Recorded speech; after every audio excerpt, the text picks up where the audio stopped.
You may have noticed that Kevin's sprites is little different from your regular sprite. Specifically, Kevin is not one sprite but several sprites.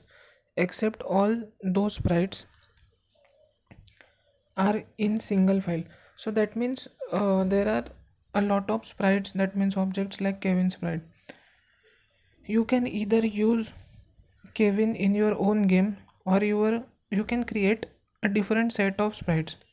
Just be sure to keep them all in one image file.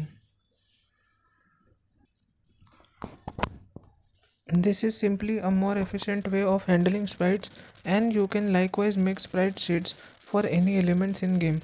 Import this into game as you usually would be, then open it in the inspector, and after seeing the setting pixels per unit to 50, set sprite mode to multiple. This slice button is great because it automatically detects all the frames in our image and crops them for us into multiple different images. You will see the individual frames outlined by boxes, and you will have option to adjust this manually. If you prefer, once you are happy, just click apply and along the top. Now you can select the first image from sequence in your sprites folder. Clicking the little arrow next to sprites will show the individual frames, and drop it into the sprite box for player character. Now we have replaced query with Kevin. So here we are replacing our main game character, that was query, with Kevin, but he will still kind of slide along the floor when we run. So that sliding effect is still there. As the next step is to open up two more windows in Unity. These are the animations and animator. You will do this by selecting Windows Animation and then Window Animator. Using the top menu, this will open up two new windows that will be floating on top of UI starts with. You will see I have selected the player, which you should do too.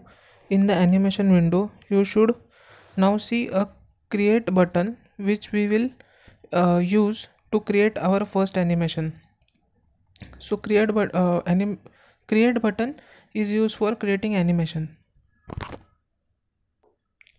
You will notice that once you have done this, a timeline appears in the animation window along with a kind of mind map in the animation window. We will get to that in a second. For now, all you are going to do is drag and drop the first sprite of Kevin standing completely still into the start of the timeline so that you have an idle Kevin. Believe it or not, you just created your first animation. It doesn't feel like much of an animation, seeing as it only has a single frame. But if you watch the animation window while the game is playing, you will see the game same image is looping over and over.